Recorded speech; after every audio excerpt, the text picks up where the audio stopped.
Jesus, Moses, and an elderly-looking gentleman were golfing. Moses steps up to hit the first shot. Terrible shot.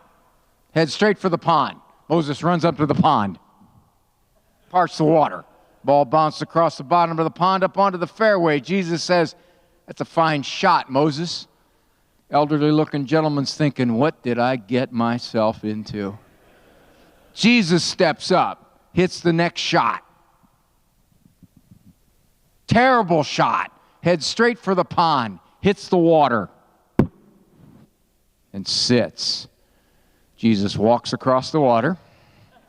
Stands, chips the ball up onto the fairway. Moses says, "You too, Savior?" Fine shot. Elderly gentleman's thinking, how do you compete with these guys? He steps up.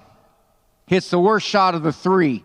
30 yards into the rough behind an oak tree where it sits for 10 seconds till a big gust of wind comes up, blows the ball out onto the fairway, into the pond, sinks to the bottom, hits the mud. Big carp grabs it, leaps the water, hangs at an apex for about 6 seconds till a starling comes out of the woods, grabs the ball out of the carp's mouth, flies 325 yards down the fairway, drops the ball onto the green. Squirrel comes out of the woods, nudges the ball into the cup for a hole-in-one. Jesus turns and says, "That's a nice shot, Dad." My wife is a convert to the Catholic faith. She had a tough time with confession. She understood the theology. She couldn't get it through her head that when you go to confession, you got to confess your own sins, not your husband's. Bless me, Father, Ray has sinned. She made her first confession when she was 39. Gentlemen, you read these marriage books, they all tell you the same thing. Be on your knees for your wife. Okay, fine.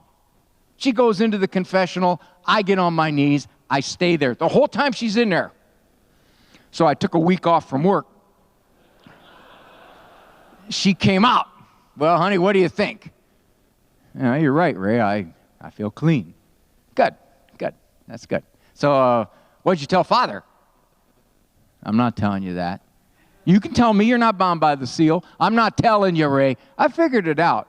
If you want to know what your spouse or your kid tells Father in the confessional, you kind of got to go in the back door. So, honey, what did you get for penance?" Now, if you know what they got for penance, you can kind of reason backward to how rot-gut they were. She said, "I guess I could tell you that.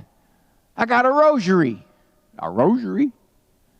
That's not bad for 40 years of pagan muck." She said, "With the stations of the cross at every bead." "Oh, I kind of wish you'd have told me that before I married you. I still got to kiss you." Then she said to me, "Okay, Ray, what do you usually get for penance?" "Me? Most of the time? Half a sign of the cross. Sometimes a quarter. That's hardly enough time to levitate." Question I get most often as a shrink, "Gentlemen, you got any kids?" "I do. I have 10. That's why I'm here. It's quieter here and it smells better." People find out I got 10 kids, I always get this. "All right, now that you got your own children, what have you learned?" I learned something very critical. Seldom took them out in public. You know, you take them out in public, invariably they're going to pull some stunt. Embarrasses the heck out of you. Even though you're a shrink, it's worse, because you can almost hear them thinking out loud, "Yeah, let's just see what Mr. Psycho Man does about this one." I figure it this way, though. Many of you have raised your children. You know this. We get our vengeance. First 9, 10 years of life out in public, they embarrass us. After that, Pop, you embarrass them. "Oh, man, come on, Dad. Don't wear the pants with the feathers. Dad, don't wave at me when people are looking right at us, and I'm not going to pull your finger." Why do you suppose people speak to me these days? All settings. Family, therapy, friends, church, school. Number one reason parents seek me out by far: discipline. Okay, Mr. Expert Man, you tell me how to get him to stay in bed. I can't get him to stay in bed. Chews his way down through the bedroom floor, drops into the family room. I'm back. You'll never be free. You'll never have another child. I'll be in your bed till I'm 16, that's why. And that girl's mouth, that snotty, snarly, you know, if I'd have talked to my parents that way, my head would have been rolling down the hallway. And the school people, they don't help. You know what they did last year? They closed during June, July, and August. I actually had to live with my own child during the daytime. How much am I supposed to be able to take? Now, gentlemen, those of you who look at the younger generation, do you think to yourself, what the heck's going on out there? Why are so many big people, where the little people are concerned, now so frustrated, so guilt-ridden, so lacking of authority, so lacking in resolve? What's going on out there? Many of you raised 4, 5, 6, 7, 8 kids. You talk to a young person now, you tell them that? 5 kids? I can't handle the 2 I have. What has happened? We don't have enough time. I'm the last speaker today, so we really don't have enough time to talk about all the things now undercutting parents and grandparents. Good, faithful people. Besides what Jason's paying me, he's lucky he's getting verbs. I'm going to share with you a big one. This has altered the whole landscape between the older generation to my generation and below. It's a terrible factor. Well, I wouldn't say terrible, but it's done a number. Me, the shrinks. I'm everywhere, gentlemen. I'm crawling all over the women's magazines, all over television, radio, putting out thousands of books and articles every month. Net message, what do you know? You're just a dad. You're just a grandpa. You can stumble your way along. Hopefully you won't foul it up too bad. But you want to do this right? The modern, psychologically enlightened way? Yep. Got to be state certified, congressionally mandated child development ring, Psychomental International on Oprah. Specialist. Gentlemen, why do we discipline kids? You know, parents will come to me and they'll say, this discipline thing's harder than anything I've ever done. I can't believe this. Give me a technique to make it easier. I got one. It's foolproof. Whether you're a parent, grandparent, great-grandparent, works for all children. To discipline less, you must simply do one thing. Lower your standards. You get them low enough, you don't have to discipline at all. I told you, quit doing drugs in the living room when we have company.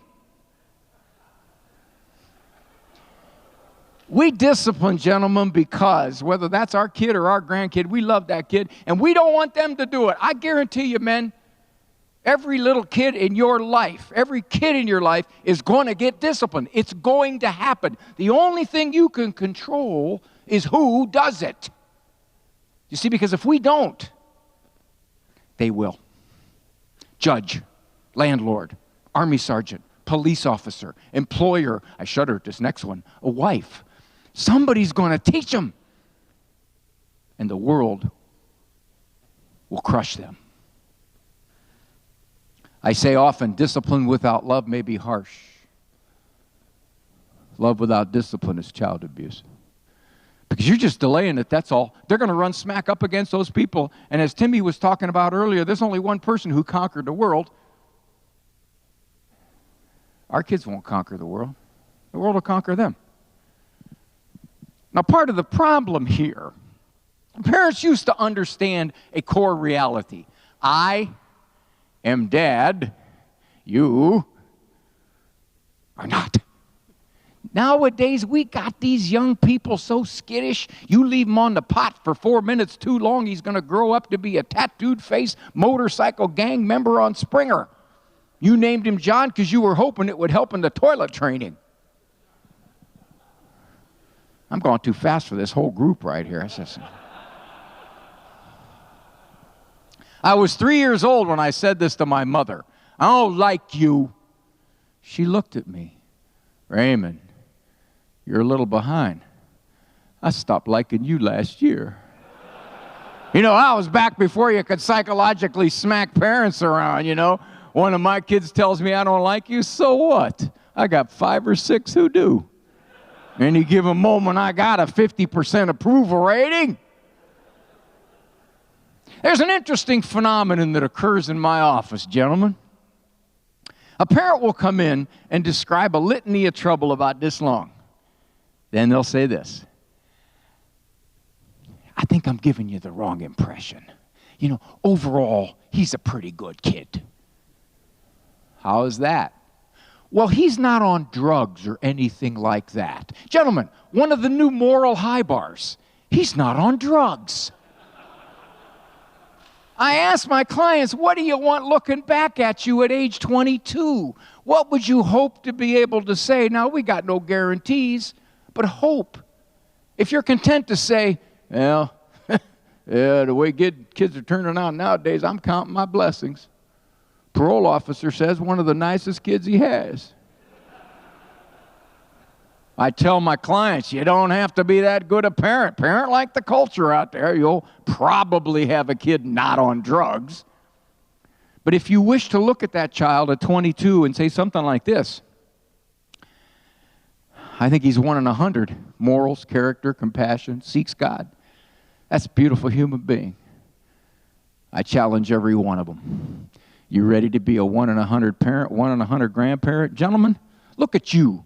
You're here on a Saturday. Now, I'm from Ohio, so we got snow on the ground. But you sissies, you got 65 degrees out there, and you all come in your parkas. And your mittens. It's a beautiful Saturday afternoon. You gave a whole day here. You're conscientious, caring men. Either that or you got no life whatsoever. You're different, gentlemen. You are very different. You can no longer do things like they do things. They'll take you places you don't want to go.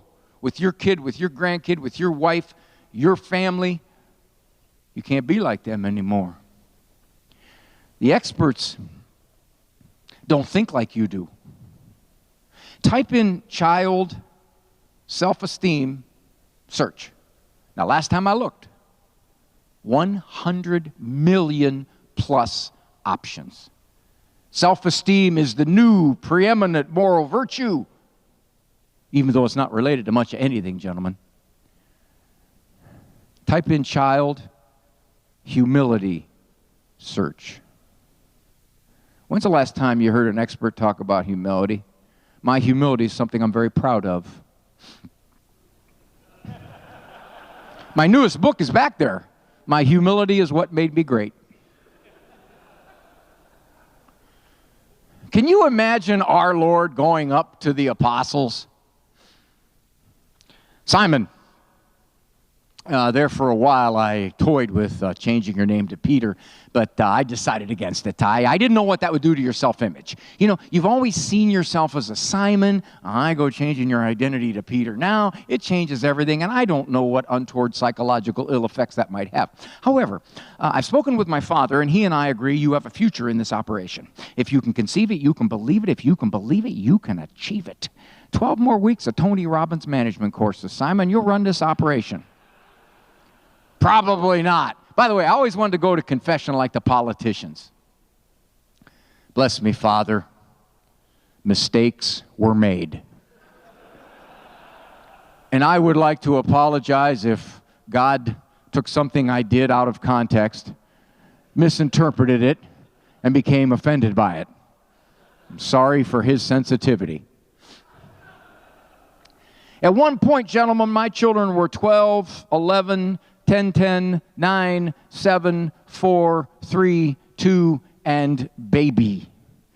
The remote broke. I told my wife, get batteries. What am I going to do the next minute or two? Well, you got to talk a little bit. My 10 children are all blessings through adoption, all 10 of them.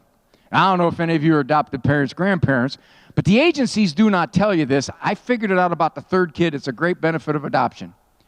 If you adopt in December, you still get the tax deduction for the whole year. They pay for themselves that first year, then you start to fall behind because they eat more. But if you cut back on the food, you can break even September, October, somewhere there. My wife and I have had this ongoing conflict. It's gotten worse as we've gotten more children. First of all, my wife does not work for a living. I don't know what she does. You quote me, I'll deny I was even here. You know, I've seen what the woman does. I want no part of what the woman does. When the kids were little, she'd take them to a grocery store. I'd go. If I was heavily sedated, I would go. You had to see it strung up behind her like ducks, hands at their sides, not allowed to touch anything. They would not deviate 6 inches either way out of a straight line the whole 2 hours they were in there. No, they wouldn't. Leg irons wouldn't let them. I got 3 white kids, 2 Hispanic kids, 2 biracial kids, 3 black kids. People would look at my wife. They'd look at me. Some of them were pretty bold. Is some kind of club or something? Some of them wouldn't say a whole lot, but I could read their eyes. That major dork don't realize them ain't all his. I suspect her, but I can't catch her.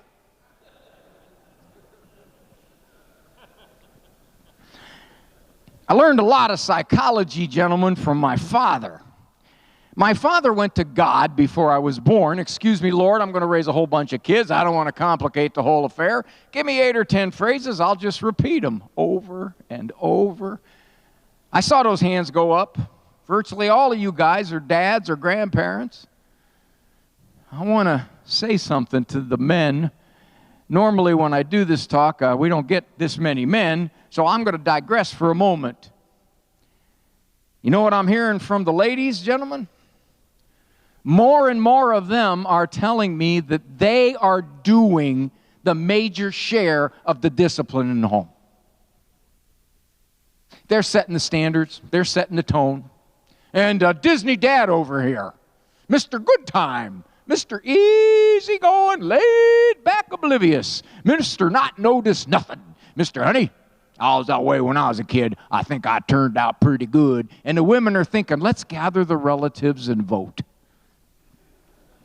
More and more women are telling me they're doing the lioness's share of the discipline. We guys are along for the ride. Do what your mother says. Do what your mother says. I do what your mother says. Everybody does what your mother says.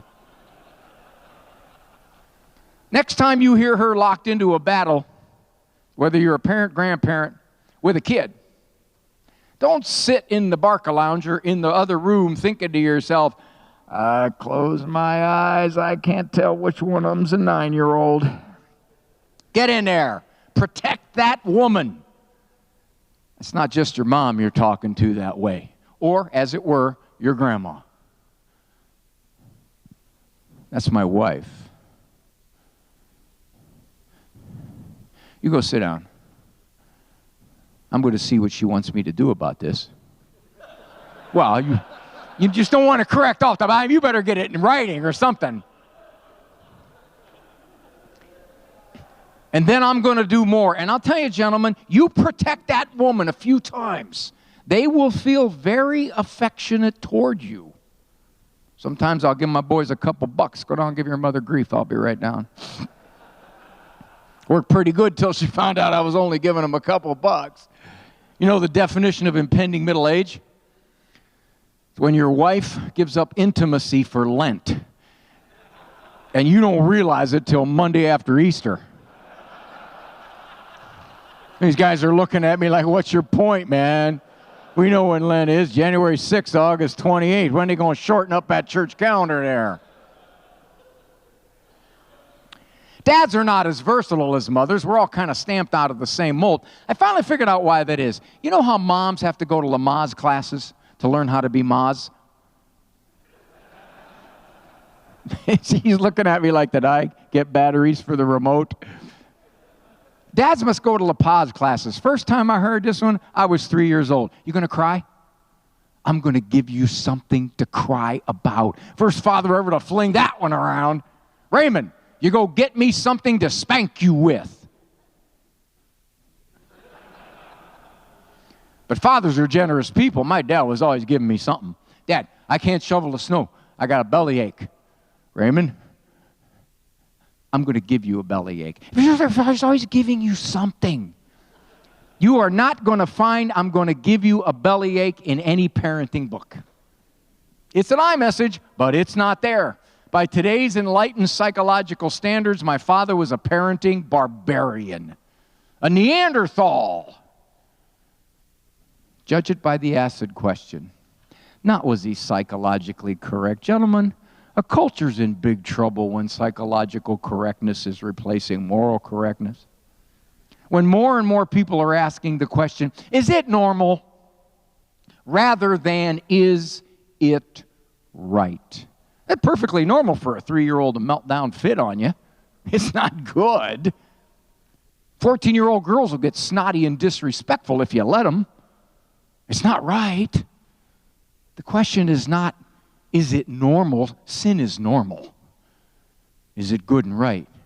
For my father, a high school dropout during World War II, he wasn't what the experts would call psychologically slick. His discipline worked about 50% of the time. You know what discipline that is off the charts successful? Why? 2 things. He loved me desperately. I knew that. And I know every one of you guys in here loves your kids and grandkids and great-grandkids desperately. I know that. That's why I don't get in front of groups like this and say, you need to be more positive and affirming, more active listening, a bigger sticker system, 5 positive statements for every neutral statement for maximum self-esteem results. Nah, most of you guys are real good at doing that. You love. It's the second part of the equation that is taking down even the best of parents these days. When my dad said to me, Raymond, I asked you once, leave your sister alone. Sit down. Don't get up until I tell you. I sat down. I didn't get up. Sometimes I'll tease my clients, what would your mother have done had you talked to her the way your daughter is talking to you? Oh, no, I don't even want to think about that. Why? You were a teenager once. I may have felt like it, but I didn't do it very often. Why? I knew. You knew what? Something would happen. What? I don't know. Why don't you know? It never happened. Why didn't it happen? I never did it. Why didn't you do it? Something would have happened. What? I don't know. Who's on first? I don't know. Third base! Gentlemen, it's an Abbott and Costello routine, but you know what it speaks of? I call it the perception of authority. How many of you, how many of your parents had the look? Remember the look? You look at a kid now, he looks back at you like, what are you looking at? You want a piece of this? Gentlemen, the look is dead. It's not because children have changed. It's because parents have changed. We're not as sure of ourselves. We're not as confident. 6 of my kids, we got at infancy. 4 we got later. The twins had a wretched history. They were 4 years old when we got them. Birth mom ingested every toxin she could get a hold of. We don't know where the kids were the first year and a half. Children's Services finally caught up with her and put them in foster care. Foster parents were sweet people, but they didn't discipline them. They felt guilty. Remember what I said about love without discipline is child abuse because the world will hurt you? Yeah, well, we've since found out that my son and daughter, John and Joanna, had a chance to be adopted twice before us. We were not the first family picked. Both families backed out. Both families met the children and reacted. Ooh, we were hoping for something a little more along the lines of a child. You see what I mean, gentlemen? What was the real world consequence for that 4-year-old boy and girl because of their conduct? Loss of a mom and a dad twice. Now, I got to admit, it didn't look too good. First visit there, Johnny punches me in the face, attempts to strangle my wife, kicked the foster father about 14 times during one of his multiple eruptions. We walked out of there, and my wife was just ticking. She said to me, Ray, I don't think the tax deduction's worth it. We got to rethink this. I said, honey, it's 2 tax deductions plus the credits. They never made Johnny go to bed. He roamed the house. He tore stuff up. He terrorized. First weekend visit to our house. My weasel wife says, Raymond, why don't you put the children to bed tonight? Honey, I'll give you $100 if you do it. I don't have time for that. I'm writing a parenting book. All right, come on, let's go, kids. Come on, guys, come on. Now, everybody came running except Johnny. Johnny just stood there. No, go bed. Little language delay. I'm not a big guy, gentlemen, but I'm 170 pounds, and I've been a weightlifter all my life, power lifter in my younger days. And one thing I know, even at my age, I am stronger than the biggest, baddest 4-year-old in the whole world. The child is going to bed. The question is, under whose power? So I went up, like the veterinarians tell you, don't tower over a wild animal, bend down, let him smell your hand. I grabbed him by the shoulders, and he could tell by my grip this is, how shall we say, a non-negotiable psychological interface. Now, at that point, he erupts. Head starts spinning around, green stuff's coming out. I'm going, Damien, put the chainsaw down, Damien. He starts leaking out of every body orifice. It's my theory on why God put holes in them to leak off the pressure. You know, most of them leak up here, but you can get leakers down here. He wasn't going to go. He's laying on the ground, so I picked him up. Over my head, off to the side, because he was dripping. I wanted to convey an image. This is not a guy you mess with. So I carried him to bed. I put him in bed. I put my hands on his chest, and I just held him. He couldn't twitch. I didn't hurt him. We'd already said prayers, brushed teeth, and he knew I was going to be daddy. We'd visited him many times. But I just held him there. Johnny, it's bedtime, son. Daddy wants you to stay. And I'm going to hold you till I decide you're going to stay. Please don't get up after I leave, because I'll come back. You should have seen the look in his face. I went from Disney World to the county jail. My son Andrew was 6. At that time, we had 6, 5, 4, 4, 3, 1 in the house. Andrew was 6.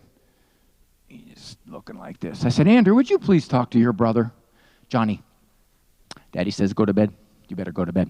I remember one time, I didn't go to bed, Johnny. And you know you're not going to like what's going to happen. You know that? You think he leaves? He doesn't leave, Johnny. He just goes out in the hallway. I've seen him do it. He just goes out in the hallway, and he stays there. And you know what? When you come out, he's going to crack your bottom. He don't care what the caseworker says. Andrew, that's enough. You sound like Mom. Now, how long do you think I had to hold that boy before he went...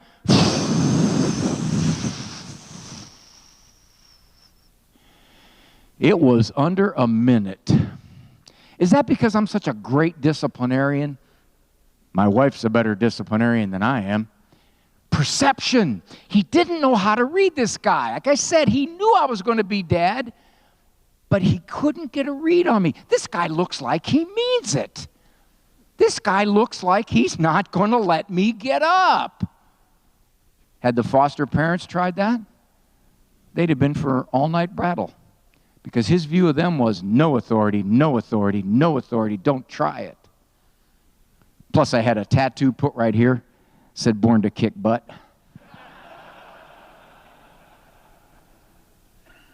Don't mishear me, gentlemen. You can get carried away. My dad got carried away. Said things made me neurotic. Raymond, you shut your mouth and eat.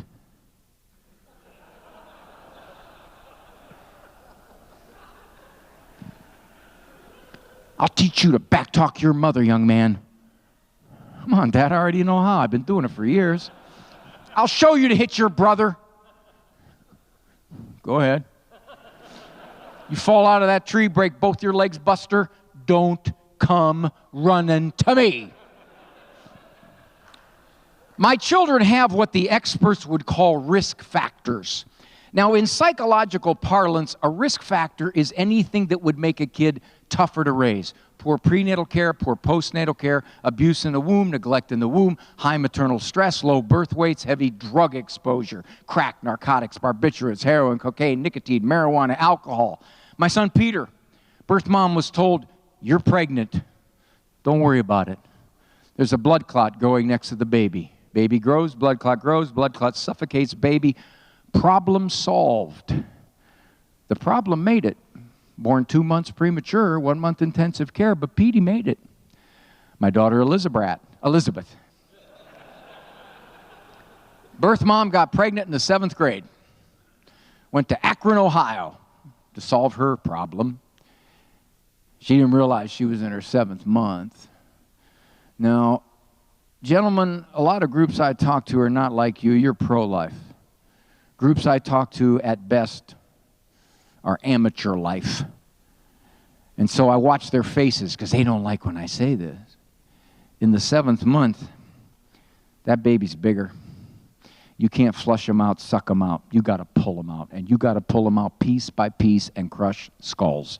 That's how you get these babies out. That little girl panicked. She left. She called us the next day. We were not expecting a 10th kid. We thought we were done at 9. I guess you could say Lizzie was an unplanned adoption. We weren't practicing safe phone. My son Samuel, 2 weeks before due date, he wasn't growing and they were worried. They tested. Corpus callosum agenesis. Severe neurological birth defect. Worst case scenario, institution for life. You got to believe everybody in that 35-year-old birth mom's world was against her having this child. She gave birth to Sammy. Sammy is at Fort Hood. They call him Sergeant G. It was a shadow on the ultrasound. The test was totally inaccurate. So the question, do I have any strong-willed kids? You know that's the #1 adjective now leveled at kids.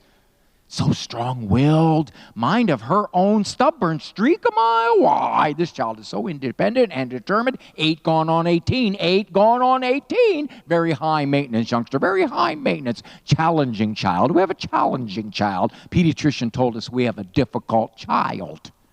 Difficult child is redundant. Am I delusional, gentlemen? I don't think so. I think there's a simple explanation. The strongest willed of my 10 children is not stronger willed than his mother. We got so many strong-willed kids out there because the big people have lost will. We're not as sure of ourselves. We're not as confident. Somebody asked my wife one time. My wife's 5'3", 120 pounds. Somebody asked my wife one time, what do you do if you told them to go to the corner and they refused? And she went, I don't know. What do you mean you don't know?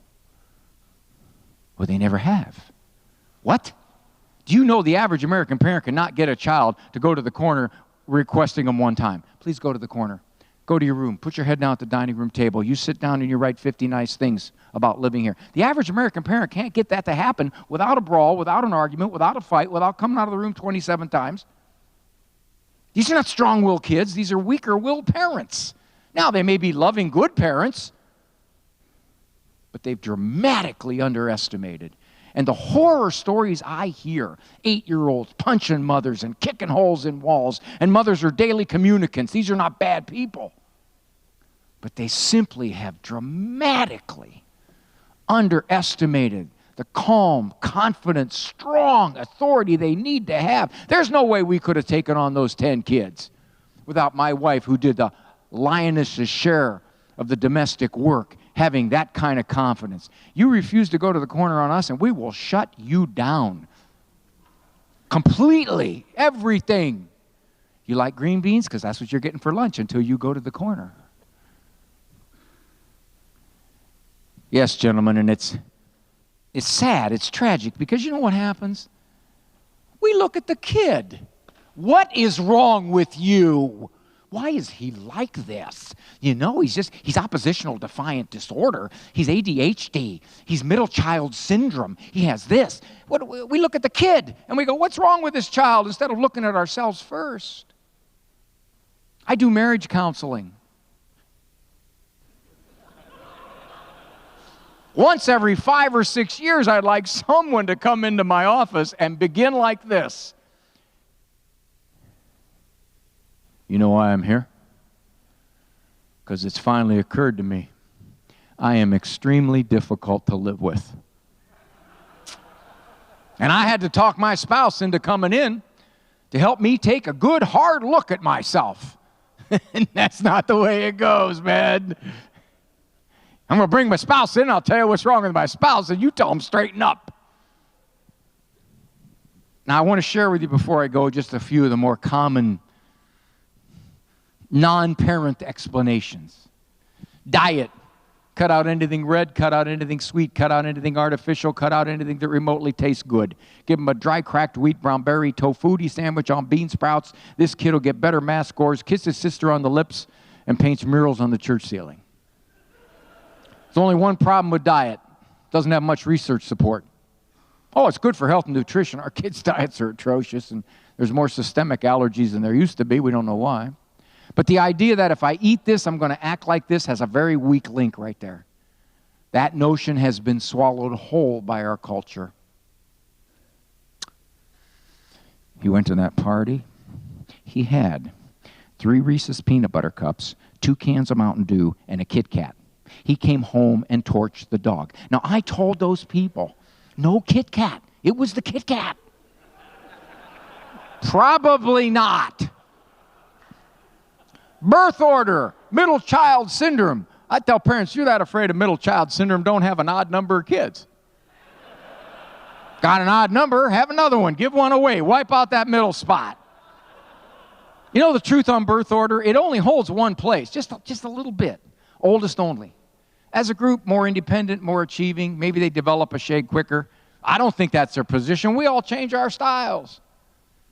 That first kid, you boiled everything she came within 50 feet of. Last kid, you throw them this big dirt ball. Say, here, chew on that. Wipe your mouth off in a gas can before you come in the house. First kid, dual videotape of every burp and bowel movement he ever had. Last kid, one snapshot at the birth, one at the rehearsal dinner. Dad, how come I got no pictures? That's not true, son. Your sister did a popsicle stick sketch of you in kindergarten. Besides, you look like your sister. Use her pictures. First kid, you sneak into her room every night, you stick a mirror underneath her nostrils. Make sure she's still breathing. Last kid, you tell the dog, get out of the crib. Don't lick him in the face. No, I was talking to the baby. You don't know where that mouse been. Poor dog. Somebody asked my wife when our 9th one, Peter, was about 2-3 months old, Petey sleeping through the night yet? My wife said, I don't know if he is. We are. I mean, you kind of get to that point. And you grandparents, you are treacherous people. Because you lurk. You know that? You lurk. You lie in wait for us to have children who do to us what we did to you. My mother was at our house some time back. She's sitting in the kitchen, and she's not saying a word. Now, my mother's Italian, 100% Italian. If she doesn't say something every 6 or 7 seconds, she is seriously depressed. Ma, what are you thinking? I'll tell you what I'm thinking, Ray. I'm thinking you and Randy are getting very sloppy in your parenting. Huh? Elizabeth gets away with murder. The other kids tried this, you stopped them dead in their tracks. Lizzie, you take a picture of it, you send it out in a Christmas card. Mom, Lizzie doesn't take much discipline. She's a very cooperative child. We got 5 minutes, gentlemen. How long before you want me to can it? Good? I'm not good. I'm here. I'm not good. Why do you call me good? No one is good, but never mind. Lizzie is a very cooperative child, Mom. I'll give you an example. Last night, I noticed it was about half hour past her bedtime. It was about 3 a.m.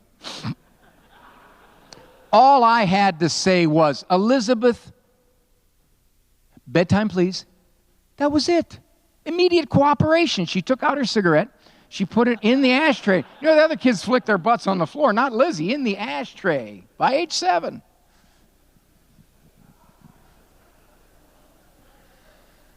Psychological correctness is a quagmire, gentlemen.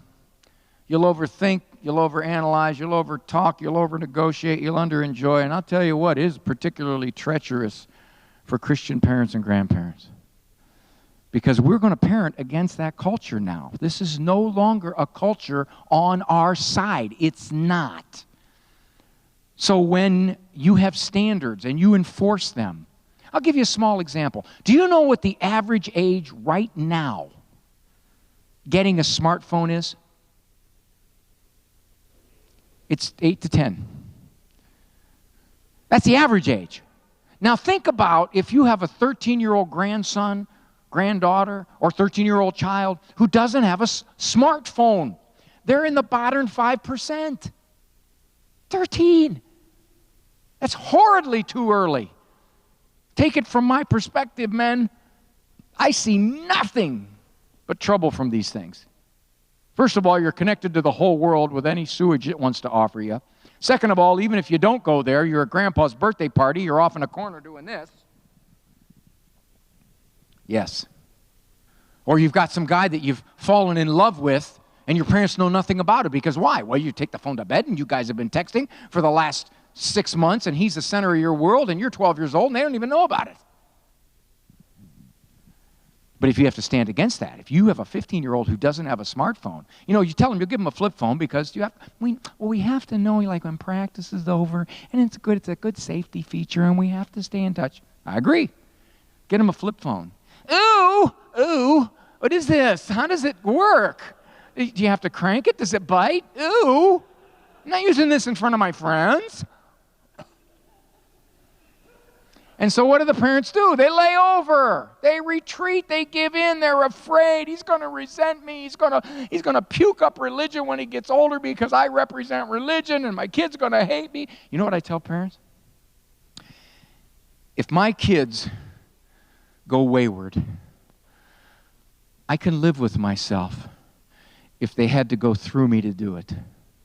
I couldn't live with myself if I stepped aside and said, okay, well, I want to compromise with the culture. Gentlemen, I'm going to close with this. Now, this is particularly impactful at women's conferences because the ladies feel much more guilt and question themselves generally more than we guys do. But it is one of the biggest things I now see, which is that for many of you, your children have left the faith. They've rejected it, they suspect it, they neglect it, they look at it like, yeah, that's your thing, Pop, it's not my thing, okay? And let's not talk about it because you tick me off when you talk about it, okay?